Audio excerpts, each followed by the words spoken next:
नमस्कार दोस्तों, स्वागत है धर्म आस्था यूट्यूब चैनल पर। दोस्तों, आज की कथा में मैं आपको बताऊंगा कि कुत्ते को एक रोटी खिलाने से क्या होता है।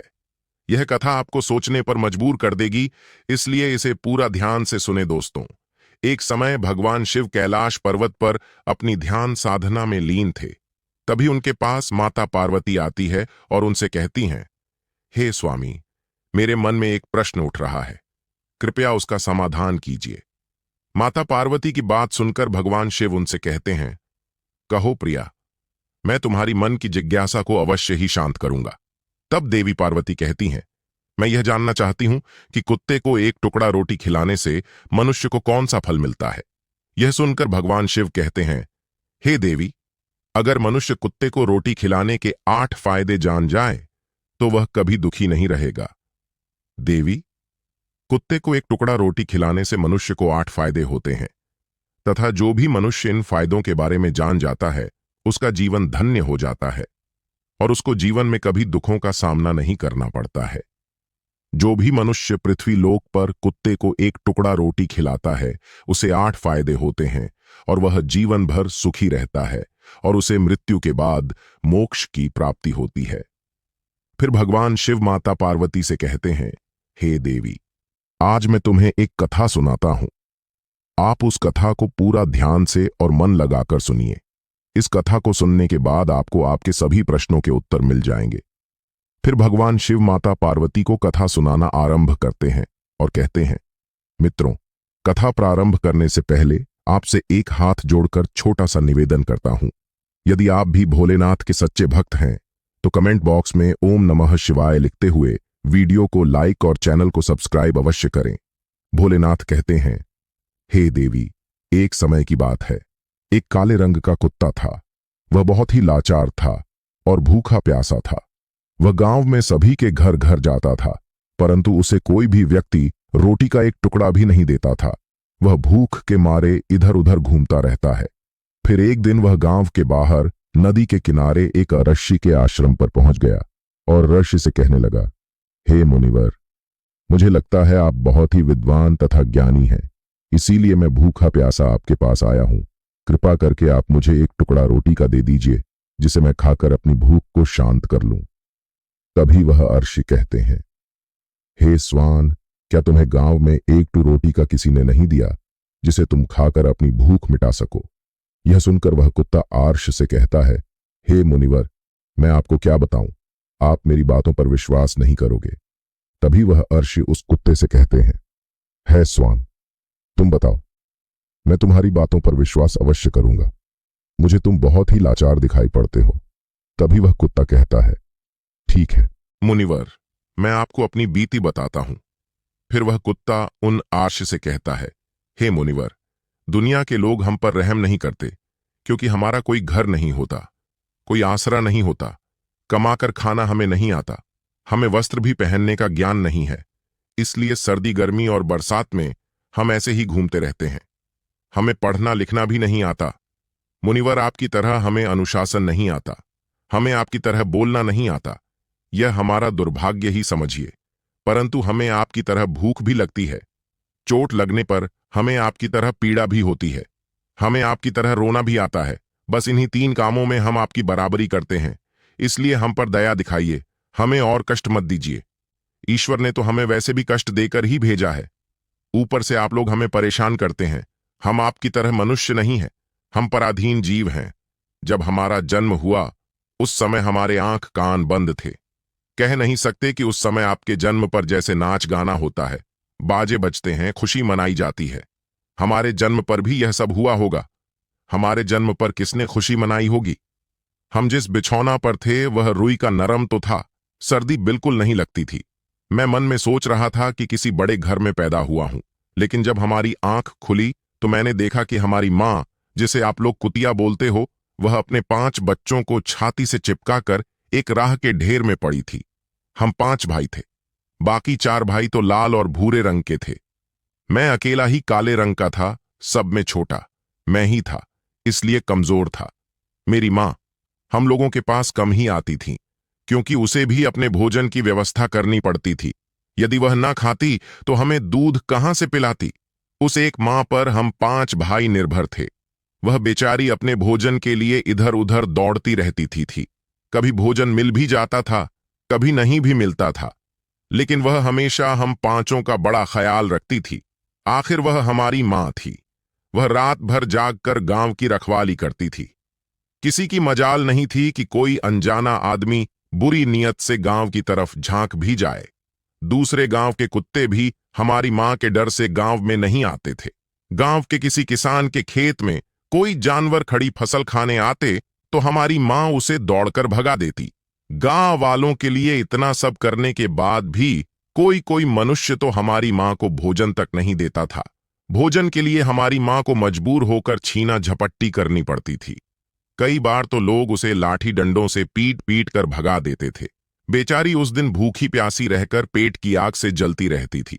फिर वह कुत्ता कहता है, हे मुनिवर, आखिर भूख तो हमें आपकी ही तरह लगती है। ऊपर से उसे अपने 5 बच्चों की चिंता भी लगी रहती थी।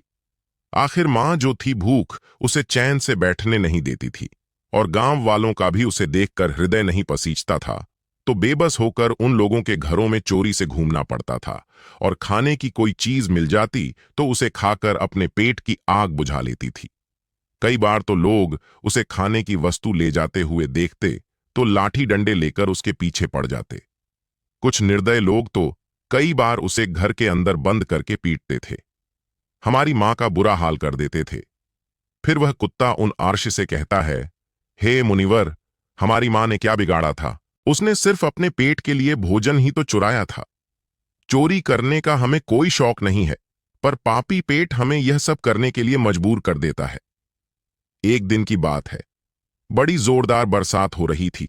ओले पड़े थे, ठंडी हवा चल रही थी। उस ठंड में ठिठ हमारे 3 भाई मर गए। उस दिन हमारी मां बहुत रोई थी, लेकिन किसी भी मनुष्य ने हमारी पीड़ा को नहीं समझा, क्योंकि उसके बच्चे थोड़े ही मरे थे। फिर वह कुत्ता कहता है, हे मुनिवर, अब हम सिर्फ 2 भाई रह गए थे। स्विंग हमारी मां हम दोनों की अच्छे से देखभाल करने लगी। फिर एक दिन उसी गांव में एक सेठ के घर पर दावत चल रही थी और अनेक प्रकार की मिठाइयां बन रही थीं। सेठ जी के घर काफी मेहमान आए हुए थे। हमारी मां कुछ खाने की तलाश में बार बार उधर जाती, लेकिन लोग उसे दुत्कार कर भगा देते थे। किसी को उस पर इतना भी तरस नहीं आया कि एक रोटी उस बेचारी को खाने को फेंक दे। एक रोटी से उनका क्या बिगड़ जाता? मेरी मां बार बार जाती और वहीं खड़ी खड़ी देखती रहती थी। सेठ जी के आंगन में दावत खाने का सिलसिला चालू हुआ। भोजन परोसा जाने लगा। मेरी मां भी वहीं जाकर पूंछ हिलाने लगी। खाना परोसने वाला आदमी जब किसी काम से भीतर गया तो मेरी मां दबे पांव रोटी लेने को चल पड़ी। फिर दूसरे आदमी ने मेरी मां को जाते हुए देख लिया तो चारों ओर से लोग चिल्ला चिल्ला कर उसकी तरफ भागे। मेरी मां उनकी चीख सुनकर घबरा गई। 2-3 आदमी लाठी लेकर उसके पीछे पड़े। यह देखकर मेरी मां वहां से घबराकर भागने लगी, परंतु उसे वहां से निकलने का कोई रास्ता नहीं मिला, क्योंकि सामने से लोग लाठी डंडे लेकर आ रहे थे। तभी मेरी मां वहां पर जो लोग भोजन कर रहे थे उनको लांघ कर निकल गई। आगे वह कुत्ता कहता है, हे मुनिवर, मेरी मां अपने निकलने पर इतनी हैरान नहीं थी जितनी कि उन लोगों को देखकर हुई थी जो वहां पर दावत खा रहे थे। वह सब उठकर खड़े हो गए। उन्होंने भोजन करना छोड़ दिया और कहने लगे कि कुतिया के लांघ जाने के कारण भोजन भ्रष्ट हो गया है। सब एक दूसरे से विचार विमर्श कर रहे थे कि अब क्या किया जाए, खाना तो सब खराब हो गया है। फिर सेठ जी फूट फूट कर रोने लगे।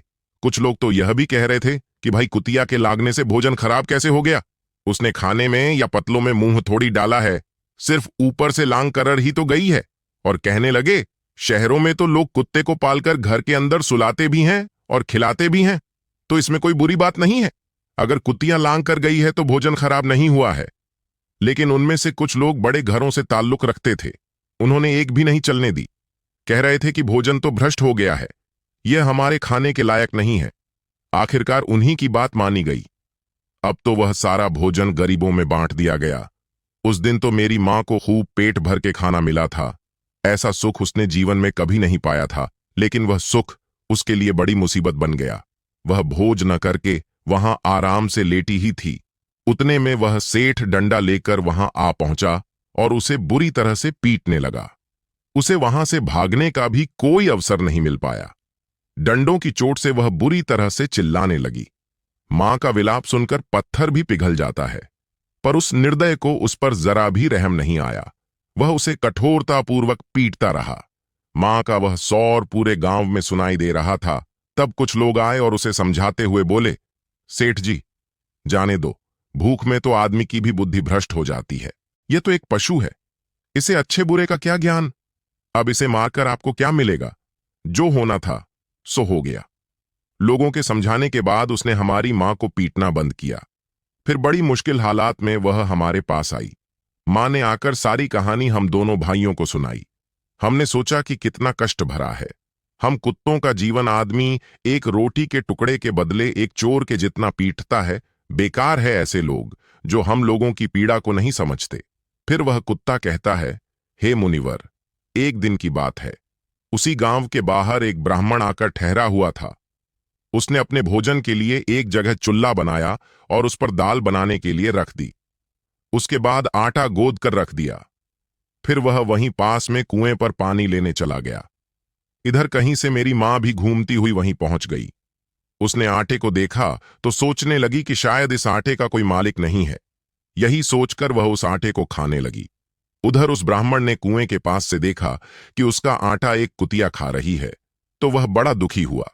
वह बेचारा रोने लगा, क्योंकि वह भी 2 दिनों का भूखा और थका हुआ था। कुछ लोगों ने उसे कहा, अरे ब्राह्मण देवता, इस कुतिया ने तुम्हारा भी आटा बिगाड़ दिया। कल तो इसने ने सेठ जी की पूरी रसोई बिगाड़ कर रख दी। ब्राह्मण दुखी होता हुआ बोला, भाई मुझे क्या मालूम था, ये दुष्ट कुतिया मेरे आटे को खाने के लिए घात लगाए बैठी है। इसके बाद ब्राह्मण ने ना आव देखा ना ताव देखा और वह लाठी लेकर उस कुतिया के ऊपर टूट पड़ा। मां उस आटे को ठीक से खा भी नहीं पाई थी, पर उससे ज्यादा कि उस पर लाठी बरस गई। महीनों तक मेरी मां लड़खड़ाते हुई घूमती रही। तब उस दिन मुझे समझ में आया कि आज आमी कितना खुदगर्ज है। हम उसका कोई भी कार्य करते हैं तो भी वह हमें नहीं समझता। आगे वह कुत्ता कहता, हे मुनिवर, हमारी कमी यह है कि हम उन्हीं मतलबी इंसानों के अधीन रहना चाहते हैं जो हमें कष्ट देता है, जो हमें प्यार से खिलाता है। हम उसके कितने काम आते हैं यह नहीं पता। उनके घर की रखवाली तो करते ही हैं, साथ ही साथ और भी बहुत सारे लाभ हैं जिन्हें मनुष्य नहीं जानता। उसे कुत्ते की दुख भरी घटना सुनकर उन आशी ने उसे पेट भरकर भोजन खिलाया और उसे हमेशा के लिए अपने पास रख लिया। फिर भगवान शिव मां पार्वती से कहते हैं, देवी, यदि मनुष्य कुत्ते को रोटी खिलाने के फायदे जान तो अपने जीवन में होने वाले नुकसान से बच सकता है। फिर भगवान शिव मां पार्वती से कहते हैं, देवी, अब मैं आपको बताता हूं कि कुत्ते को रोटी खिलाने के वह 8 फायदे कौन से हैं जो मनुष्य को पता नहीं है।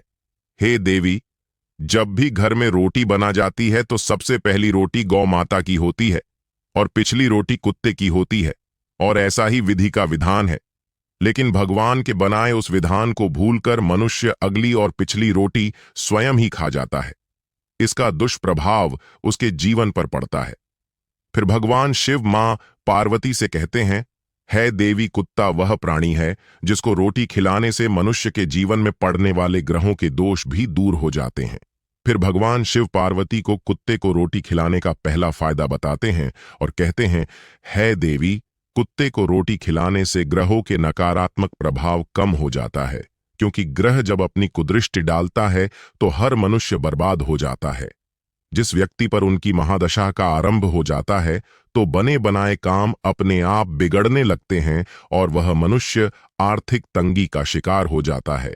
उस स्थिति में व्यक्ति यदि कुत्ते को रोटी खिलाता है तो उस पर ग्रह का दुष्प्रभाव बहुत ही कम हो जाता है। कुत्ते को रोटी खिलाने का दूसरा फायदा यह है कि कुत्ते को रोटी खिलाने से भाग्य आपके पक्ष में हो जाता है। आपके घर के अंदर नकारात्मक शक्ति नष्ट हो जाती है। कुत्ते को रोटी खिलाने का तीसरा फायदा यह है कि कुत्ते को रोटी खिलाने से माता लक्ष्मी प्रसन्न हो जाती है और आपके घर में धन दौलत की कभी कमी नहीं रहती है। कुत्ते को रोटी खिलाने का चौथा फायदा है, कुत्ते को रोटी खिला लाने से आपके ऊपर कर्ज नहीं चढ़ता और जो पहले से आप कर्जदार हैं उससे भी मुक्ति मिल जाती है। कुत्ते को रोटी खिलाने का पांचवा फायदा, कुत्ते को सुबह शाम भोजन देने से आपका व्यापार बहुत अच्छे से चलता है। कुत्ते को रोटी खिलाने का छठा फायदा, कुत्ते को रोटी देने से आपकी आयु में वृद्धि होती है और अटका हुआ धन वापस मिल जाता है। कुत्ते को रोटी खिलाने का 7वां फायदा। कुत्ते को रोटी देने से हमेशा आपका स्व अच्छा बना रहता है और मानसिक रूप से आप मजबूत रहते हैं। आपका मन हमेशा ऊर्जावान रहता है। अच्छे विचार आपके मन के अंदर आते हैं कुत्ते को रोटी खिलाने का। 8वां फायदा। कुत्ते को रोटी खिलाने से भगवान प्रसन्न रहते हैं, क्योंकि भगवान को समस्त जीवों की चिंता रहती है और जो समस्त जीवों पर दया खाता है, भगवान भी उस मनुष्य से हमेशा प्रसन्न रहते हैं। भगवान की कृपा सदैव उस परिवार पर बनी रहती है। आपने अपने बूढ़े बड़ों से सुना होगा, कहते हैं कि जब कुत्ता रोता है तो अपसगुण होता है, कोई संकट आता है, किसी की मृत्यु होती है, इसलिए कुत्ते को कभी रुलाना नहीं चाहिए। इस प्रकार से भगवान शिव ने मां पार्वती को कुत्ते को रोटी खिलाने के 8 फायदे बताए, और जो भी मनुष्य कुत्ते को रोटी खिलाता है तो उसे इन 8 फायदों का फल प्राप्त होता है। उसके जीवन से दुख दर्द समाप्त हो जाते हैं और उसके घर में धन की वृद्धि होती है। तो दोस्तों, आज की वीडियो में बस इतना ही। दोस्तों, आपको यह कथा कैसी लगी कमेंट बॉक्स में जरूर बताएं। फिर मिलते हैं आपको एक नई वीडियो में, तब तक के लिए धन्यवाद।